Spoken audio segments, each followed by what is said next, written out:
I had been dreaming about this house for months. It was finally mine, a fresh start, a place where nothing from the past could follow me. I signed the papers, moved my things, and locked the door behind me. Everything was perfect, or at least I thought it was.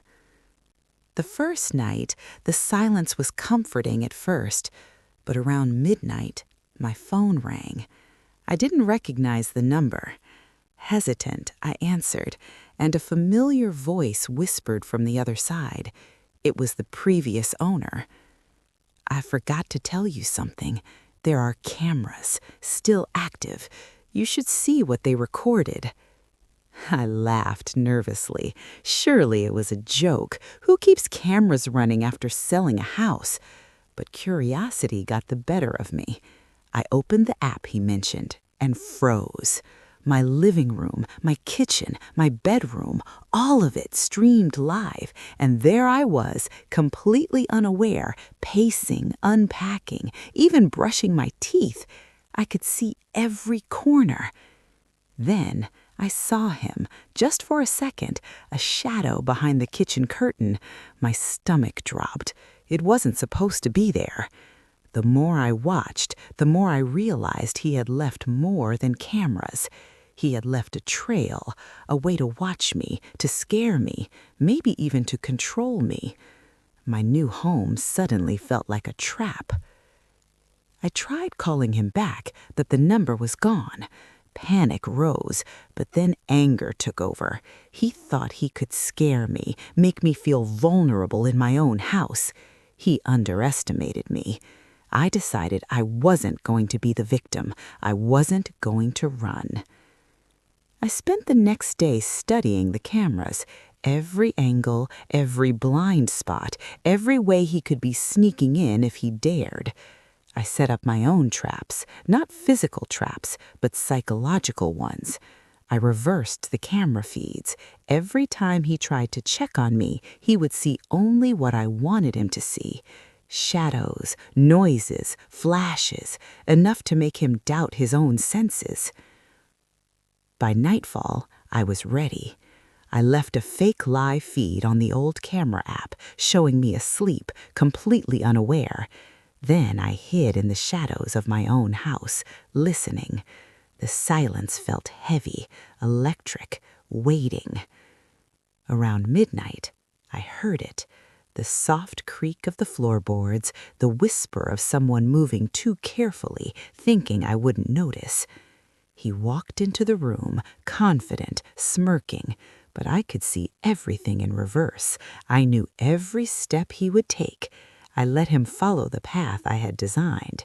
He thought he was in control, but the house had become mine in ways he never imagined. I whispered his name softly, just enough to make him freeze.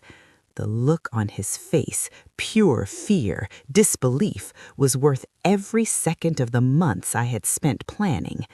I didn't hurt him, didn't confront him directly. I simply let him walk into his own fears, every shadow amplified, every sound distorted. He stumbled out of my house, terrified, muttering that he would never return. In the days that followed, I cleaned up the cameras, but I kept a few strategically, not to spy, not for fear, but as a reminder I had taken back my home, my space, my peace, and the knowledge that he could never underestimate me again gave me a satisfaction that words couldn't capture. Sometimes revenge isn't about punishment. It's about reclaiming what's yours and teaching those who tried to control you that you are stronger than they imagined. I sleep easier now, the house finally mine. But every creak, every flicker of light reminds me that vigilance is power and that those who try to cross me should never, ever think I'm unaware. He thought he left cameras. I left him a lesson he will never forget. And the best part, he had no idea I had been watching too, turning every fear he planted against him until he was nothing but a shadow in my story.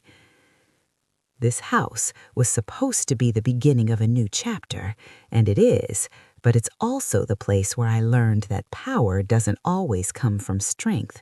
Sometimes it comes from knowing every secret, watching every move, and waiting until the moment is right. Now, whenever I hear a knock, a creak, a shadow move where it shouldn't, I smile. I have control. The fear is no longer mine to bear. The fear belongs to him, to those who think they can manipulate and betray me.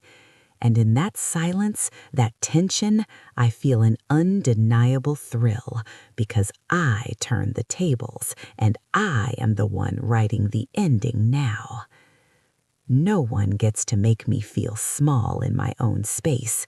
Not him, not anyone. And every camera, every shadow, every secret I uncover only proves it. Revenge isn't loud, it isn't violent, it's subtle, it's precise. It's the quiet moment when the one who thought they had power realizes they never did. This house, my home, my sanctuary, it has taught me that the best revenge is always controlled, always calculated, and always deeply satisfying. And I'll never forget that lesson.